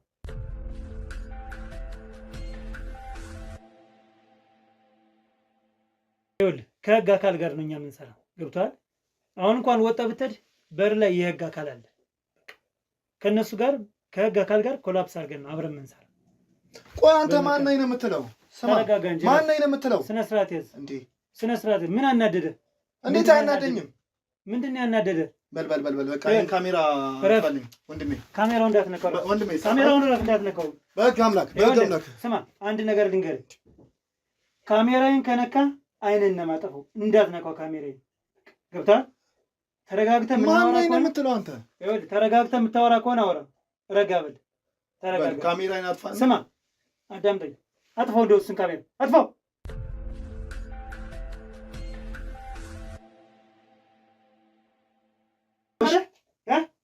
እሺ ተወኝ እባክህን። እሺ ምንድን ነው የምትፈልገው? ዛሬ ምንድን ነው የምትፈልገው? እሺ ነው ልቄ ሞታ ዛሬ። እባክህን እንደተማረ ሰው እናስብ። እባክህን ተወኝ። ዝም በል። አልፋ ቁጭ። ምኑን ነው የተማርከው ደግሞ? እባክህን ተወኝ። እሺ ተረጋጋ። ዝም በል። ስነ ስርዓት ይዘህ ታወራለህ? እሺ አወራለሁ። አዎ ታወራለህ። ስነ ስርዓት ይዘህ እባክህን ተወኝ። እሺ ተነስ። ስነ ስርዓት ይዘህ አውራ። እሺ ወንድ ነኝ ብለህ የምታስብ ጠጋ ብለው ወደዚህ፣ ጠጋ ብለው ወደዚህ። እሺ ምንድን ነው የምትፈልገው ከኔ? እንዴ ምንድነው እንደዚህ ስነ ስርዓት ማጣት? ምንድነው ስነ ስርዓት ማጣት? እንደዚህ ምንድነው የምትፈልገው? እሺ ከኔ ሀብት ነው የምትፈልገው? ብር ነው የምትፈልገው? እባክህ የምትፈልገውን ብር ልስጥና እባክህ በሰላም ውጣልኝ። ትችሉበታላችሁ። እሱንማ ደላላ ስለሆንክ በደንብ ነው የምትላላጡ። የሰው ነፍስስ ትደላላችሁ። እሺ የት ነው የነበርክ የዛን ቀን? አሁን አናግረኝ። እሺ አሁን ወንድሜ ነገርኩህ እኮ። ምን ነግሬሃለሁ እኮ ወንድሜ። ይኸውልህ በሰዓቱ ፈጥነህ ነው የመጣህ። እዚሁ አካባቢ ነው የነበርክ። የት ነው የሄድክ? ምንድን ነው ያደረግክ? ንገረኝ። በአንድ ነገር እንስማማ። ካሜራው ይጥፋ፣ ካሜራማኑ ይውጣልና እኔ እናንተ ብቻ እናወራ። በዚህ የምትስማማ ከሆነ እንስማማ። ገንዘብ እንፈልጋለሁ፣ ገንዘብ እንድሰጠኝ እፈልጋለሁ። ሲቀጥል ደግሞ ይሄን የሊብሬውን ነገር በደንብ አድርገህ እንድታስረዳኝ እፈልጋለሁ። እባክህን እሺ፣ እንደ ሚስጥር የምትይዝልኝ ከሆነ እኮ ካሜራውን አጥፋለትና ውጣ። አጥፋለት ካሜራውን፣ ችግር የለም። እሺ በቃ ውጣ። እሺ አሁን ረጋ ብለህ ዘና ብለህ አውራኝ፣ ችግር የለውም። በቃ እሺ ትሰማኛለህ? እሱ የስራ አጋሪ ስለሆነ እሱን ማስወጣት አለብን። ገብቶሃል? እሱ የስራ አጋሪ ስለሆነ ማስረጃውን ይሄን ያቀርብብኛል። ገብቶሃል? ስለዚህ ያንን በማሰብ ነው። አንተ በቃ ዘና በል፣ ያራዳ ልጅ ፈታ በል። በቃ በል ነው እናውቀው የለ የሆነ ነገር ሊፈጠር ይችላል። ለእኔ አውራኝ፣ ማገዝህን ነገር ልገዝህ። ምክንያቱም የህግ አካል በር ላይ አለ። የህግ አካል በር ላይ ስላለ እኔ እናንተ አሁን እንስማማውን ተስማምተን እቀነጠሳለሁ። ወደ ቤቴ ነው የምሄድ። ምንድን ነው የተፈጠረው ነገር? ምናልባት ለመንገር ሊከብድ ይችላል። ሰማኝ እያየህ አውራኝ። ሊከብድ ይችላል። ነገር ግን ያለውን ነገር የተፈጠረው እንደዚህ ነው ብለህ አውራኝ እንደ ወንድምህ። ምን መሰለህ ወንድሜ፣ እባክህ ለሚስቴ ግን ይሄን ነገር እንድትነግረኝ። ለማንም ሰው አልናገር። እንዴት ነው የሚነገር እንደዚህ አይነት ነገር? የሆነ ነገር እንዳለ እኔ እጠረጥራለሁ። ገብቶሃል? ስለዚህ ትንሽ ጆሮዬን ስለሚያከራክረኝ ጠጋ በለኝና ንገረኝ ያለውን ነገር። ጠጋ በለኝና ንገረኝ። ምንድን ነው? እሺ ንገረኝ፣ የተፈጠረው ምንድን ነው? አውቃለሁ ከባድ ነገር ሊፈጠር ይችላል። በዛ ላይ ወንድ ልጅ ነህ፣ ብዙ ነገር ያስፈልግሃል። የቤተሰብ ኃላፊነት አለ። ብዙ ገንዘብ ሲኖር ጥሩ ነው። ድለላው ስታይ ደግሞ የሚገላበጠውን ገንዘብ ታያለህ አይደል? ልትሳሳትም ትችላለህ። በቃ ምንም ነገር እኮ ሊፈጠር ይችላል። ምንድን ነው የተፈጠረ ነገር? ድለላ ስራ ነበር። እሺ የድለላ ስራ ከጓደኞቼ ጋር በጣም ሰራ ነበረ። ጓደኛዬ በአጋጣሚ በማላስበው መንገድ ነጠቀብኝ። በጣም በሀብታም ሆነ እና ከ15 ቀን በኋላ ወደ አሜሪካ እንደሄደ ሰማሁት። ከዛም በላይ ደግሞ ሄደ። እሺ በምን መንገድ እንደሄደ ለማጣራት ፈለጉት እና ስልኩን አፈላልጌ አገኘሁትና ኢሞ ላይ ሳወራው፣ ዮናስ እኔ የሄድኩበት መንገድ ለአንተ ላይመች ይችላል፣ ግን አንተ ያን ስራ ከሰራ በጣም ለአንተ ቀላል ነው አለ። ምንድን ነው አስረዳኝ። ሀብት የሚያገኝበት መንገድ፣ ኑሮዬን ማስተካከልበት መንገድ ከሆነ ንገረኝ አልኩት። ግን ይህን ነገር ስነግርህ በጣም እንደምጠላኝ አውቃለሁ አለኝ። ምንድን ነው ነገሩ አልኩት። ልጅ መደለል ነው አለ። ምንድን ነው እንደዛ የሚደረገው? ምን ማለት ነው አልኩት። ምንድን ነው ልጅ መደለል ማለት አልኩት። አውቃለሁ ልጅ እንዳለ አውቃለሁ፣ እና ልጅን እንዲያሳድጉልህ ለደላሎች ከሰጠ ትልቅ ሀብት ይሰጡሃል አለ። በጊዜው በጣም ተበሳጭ ነበር። የምን ማሳደግ ነው? ለማን ነው የሚሰጠው? አሁን ግልጹን አውራኝ። ገብቶሃል? ህፃን ልጅ ማን ነው ተቀባዩ? ማን ነው የሚቀበል? በምን አይነት መልኩ ነው የሚቀበሉ? እሱን አስረዳኝ። ስለሱ ጉዳይ ላጣራ ጠየቁት። ምንድን ነው ማን ናቸው ተቀባዮች? እንዴት አንተ እንደዚህ እኔን ትገምተኛለህ? እንዴት አስበህ ነው እኔን ጠየቀኝ አልኩት። ዮናስ እንደሚያናድ አውቃለሁ። ይህ ነገር እኔ ብዙ ህፃናቶችን ስደልል ነው ያልኩት። ደላላ መሰራ ይመስላል፣ ከአንተ ጋር ግን በድብቅ ይሄን ነበር የምሰራው ዮናስ እያለኝ ይነግረኝ ነበር። በጊዜው በጣም ተበሳጭብኝ። መረጃን ሁላ አሳልፌ የምሰጠው ለህግ ምናምን አልኩት። ከዛ ይህንም አታረግም፣ ለአንተ የምነግርህ እኮ ይህን በድብቅ እንድትለወጥበት ነው። እኔም እንዴት አይነት በዚህ መንገድ እንዴት እንድለወጥ ትመክረኛለህ ብዬ በጊዜው ትንሽ ተበሳጭበት። ለሳምንት ለአንድ 15 ቀን በጣም ተበሳጭበት እያሰብኩበት ነበር። እና በጣም ብዙ ብር ይልክልኛል እሱ። እና እንዴት አሜሪካን ውስጥ ሆነ አንተ ምን ያህል በወር ቢከፈል ነው ለይኑ ለምትልክልኝ ስል አሁን ያለሁበትን መንገድ እየነገርኩ አይደል እንዴ አለ። ያንተ ብር ጥንቅር ብለው ይቅርብኝ ብዬ ለቤተሰቦቼ የሰጡኝን ብር ሰጧቸው። ለሱ ቤተሰቦች? እና ቤተሰቦቹም ይህን መንገድ አያውቁም ነበር። በድለላ ተሳክቶለት ዋሽቷቸው እንደሄደ ነው የነገሩት። ከዛ ያንን ብር ሰጣቸው። ማን የላከው? እንደዚህ ነው ልጃችሁን የላከው ስል እነሱም በቃ እኔም በማመን እግዚአብሔር ይስጥ በማለት ከዛች ላይ ከላከው ብር ላይ ቀንሰው ሰጡኝ። እነግራቸውም እየፈለኩት ውስጥ የተጠራጠረ ያን መንገድ ማጣራት አለብኝ ብዬ በደንብ ማጣራት አለብኝ ብዬ ውስጥ የተጠራጠረ እና ዝም አልኩት። ደግሜ ደወልኩለትና አነሳ። እንዴት አረካው ብሩን አለ። አይ ተጠቅሜበታለሁ አመሰግናለሁ፣ ግን አካሄዱ እንዴት ነው አልኩት።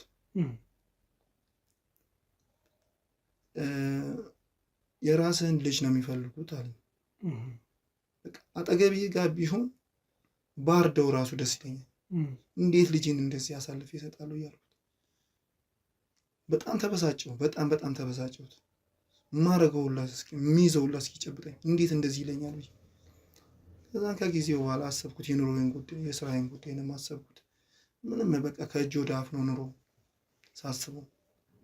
ይህን ነገር ለባለቤቴ ብነግራት በቃ ያለምንም ጥርጥር በቃ ጥላኝ ነው የምትሄደው።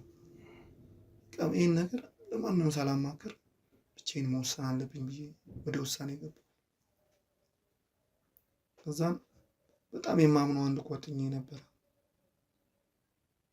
ነገሩን ስለ ታሪኩ ሳልነግረው ብር ሰጠሁትና እንዴ አንተ ድለላ እየሰራክ እንዴት እንደዚህ አይነት ብር ትሰጠኛለህ አለ። ሚስጥሩን ከጊዜ በኋላ አጫውታለሁ፣ ግን ይህን ነገር ለማንም እንዳትነግር፣ ይህን ነገር ከሌላ ሰው ከሰማሁት በጣም ነው የምንጣለው አለ። ጓደኛዬን ያስገባሁበት መንገድ እሱም እንደኔ ልጅ ስላለው ነው።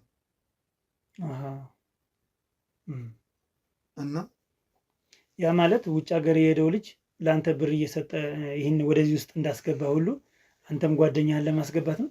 በትክክል። እና ብዙ ብር ስሰጠው ምንም ጥርጣሬ አልገባም። የት ነው የሚሄዱ ልጆች? ለማን ነው አንተ የሰጠው ልጅ? አንድ ሽማግሌ አባቢ ነው የሚባሉት፣ ለእሳቸው ነው የምንገብረው። ግን ያንን ነገር ስታደርግ ሀብት ንብረት አሁን እየኖረ ነው። በጣም በቃ ምን ልበል፣ በህይወቴ አይቼ ማላውቀውን ብር ነው የሚሰጡ።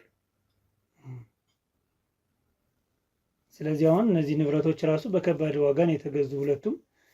ቀጣይም ደግሞ ይኖራል። አዎ ይህም ልጅ አሁን ልጄን እንደገበርኩት ይተውኛል ብዬ አስቤ ነበር።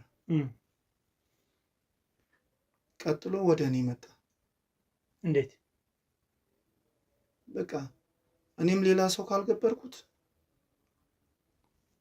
ሌላ ልጅ ለማስገበር ያን ነገር እኔ ካላረኩት እኔም ቀጣይ ሟች ነኝ።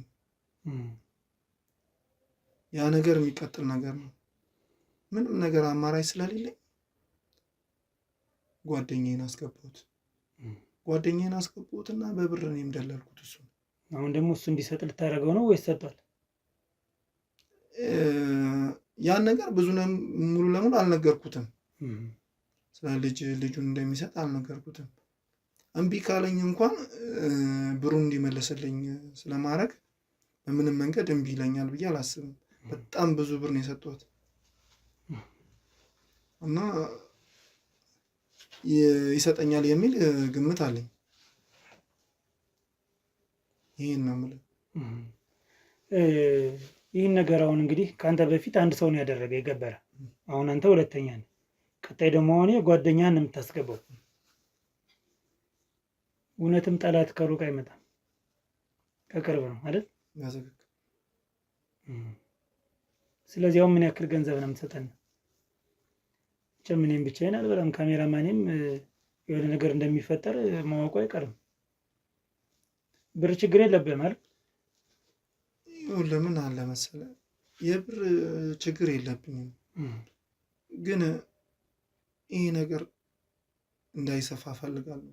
በዚህ መተማመን አይሰፋም። ኧረ እንዲያውም በደንብ ይጠባል ብዬ አስባለሁኝ። ሰውየው እኔት ነው የምታገኙት? አባቢ ያልከው ሰውየው መገኛ አድራሻ አላቸው? መገኛ አድራሻ አላቸው፣ ግን ያው የራሳቸው የሆነ ጠባቂ አላቸው። ችግር የለውም። ስለዚህ ቦታ አላቸው። የጓደኛህን ስልክ ትሰጠኛለህ። አሁን አዲስ የመለመልከውን የምታስገባውን እሱም ቢያንስ ማትረፍ አለብና የእሱን ስልክ ትሰጠኛለህ። አድራሻውን፣ ቤቱን፣ የባለቤቱን ስም፣ የልጁን ቦታውን፣ ሙሉ አድሬስ ነው የምትሰጠኝ። እሺ ይሰማል? ችግር የለውም። ግን ይሄን ነገር እዚህ ላይ ብንቋጨው። ካሜራማን ተመልከተው። ሪከርድ እያደረገ ነው እስካሁን? አዎ ሪከርድ እያደረገ ነው። ምንድን ነው? የምን ሪከርድ ነው ደግሞ? አልተቋረጠም እስካሁን ድረስ። ጉድ አደረገ። ምን ተባብለን ነበር ወንድሜ? ምን ተባብለን ነበር? እባክህን አቁመው፣ ካሜራውን አቁመው እባክህ። አርፈህ ቁጭ በል ነግሬሃለሁ። ወደ ካሜራ አትጠጋ ብያለሁ አይደል? ጉድ ሆንኩት። ታዲያ እስካሁን ድረስ ታወራ የነበረውን በሙሉ ሪከርድ አድርጌያለሁ። እስካሁን ድረስ ምንም ነገር በምስልም በድምፅም ስነ ስርዓት ያዝ። ይህን የቆሸሸ ስራህን ምንድን ነው? ይህን የቆሸሸ ስራህን መጋለጥ አለበት። ማንም ሰው ነው ማወቅ ያለበት። ጉድ ሆንኩት። ባለቤት ናት በቁሞ የሞተች። አሁን ስትሰማ ምንድን ነው የምትል? ይሄን ደግሞ አታፍርም? ምን አድርግ ነው የምትለኝ? እሺ ምን አድርግ ነው የምትለኝ ማለት ምንድን ነው? ይኸውልህ ቀጥ ብለህ ሄደህ ወደ ህግ ትሄዳለህ። አሁን ወደ ህግ ትሄዳለህ፣ እጅህን ትሰጣለህ። እባክህን ካሜራማን ይሄን አጥፋው፣ እባክህን አጥፋው ብያለሁ ወንድሜ። ኧረ ገደለኝ። አርፈህ ቁጭ በል አንተ አቅም እንዳለው ሰው ነግሬሃለሁ። አርፈህ ቁጭ በል እባክህን። ስማ አርፈህ ቁጭ በል። ኧረ እባክህን ተው። ቁጭ በል። እሺ ቁጭ በል ነው የምልህ። እሺ እንደ ሴት ልጅ በጥፊ ትመታኛለህ? ይገባል፣ እባክህ ይገባል። ዝም በል ደግሞ እንደ ሴት ትላለህ። ታዲያ አንተ ወንድ ነህ? ኧረ እባክህ ወንድ ነው ወይ? እሺ ወንድሜ። እሺ እንታ እጅህን አዝረው እጅህ። እሺ ወንድሜ አዝረው። ተነስ ብለህ ና ወደ ገለንተ። እሺ ወዳ ሌሎች ሱቆች ላይ የማያገኟቸውን አገልግሎቶች ያካተትንባቸውን የንግድ ሱቆች መሀል 4 ኪሎ ላይ ከአምባሳደር ሞል ጀርባ ለሽያጭ አውጥተናል። የሬንታል ጋራንቲን፣ ፕሮሞሽናል አገልግሎት እንዲሁም ፕሮፐርቲ ማኔጅመንትን በነፃ የሚያገኙባቸው እነዚህ የንግድ ሱቆች ከ3.9 ሚሊዮን ብር ሙሉ ክፍያ ጀምሮ ወይም በ30% ቅድመ ክፍያ ማለትም ከ1.4 ሚሊዮን ብር ጀምሮ እስከ 20% በሚደርስ ልዩ ቅናሽ ማግኘት ይችላሉ። በነገራችን ላይ እነዚህን ሱቆች በ18 ወራት ጊዜ ውስጥ ጥንቅቅ አድርገን የምናስረክባችሁም ይሆናል። እንዲሁም ሆቴል ስታንዳርድ የሆኑ አፓርትመንቶችን በሳር ቤት ካናዳ ኤምባሲ አጠገብ ፒያሳ ከቦናርክ ሆቴል ጀርባ እንዲሁም በሰሜን ማዘጋጃ በ10% ቅድመ ክፍያ ብቻ እስከ 25% በሚደርስ ልዩ ቅናሽም በመሸጥ ላይ እንገኛለን። ለተጨማሪ መረጃ እንዲሁም ለሳይትና ለቢሮ ቀጠሮ ከታች በሚገኘው ስልክ ይደውሉልን። አኮያ ፕሮፐርቲስ ከነገ ለተዛመደ።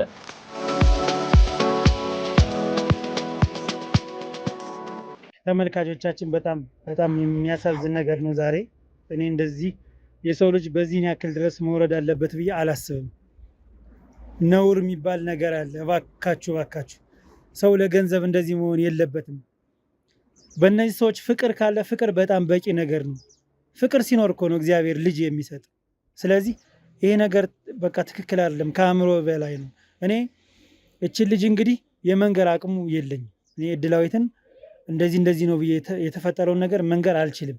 በቃ የህግ አካል እንዲነግራት ነው ያደረኩኝ። ምክንያቱም እንዴት ነው ቅስሟ ሊሰበር የሚችለው? እች ልጅ እንግዲህ ሁልጊዜ ጥፋቱ የኔ ነው ብላ እያሰበች ነው። እኔ ባልወጣ ኖሮ እንደዚህ የሆነም ራሱ ነው ገብቶ ይዞት ወጥቶ የሰጠ በቃ ስራዬ ብሎ እና በጣም ከባድና የሚያሳዝን ነገር ነው። እኔ ዛሬ ከአቅሜ በላይ ነው፣ በቃ ከአእምሮ በላይ ነው የሆነና ኧረ እንዲያው እባካችሁ ተመከሩ፣ ተው። ለገንዘብ እንደዚህ መሆን የለባችሁም። ያውም ልጅ የአብራክ ክፋይ ልጅ እንደዚህ መሆን የለበትም። እኔ በጣም ከልብ ነው ያዘንኩት ክርስቶስን በጣም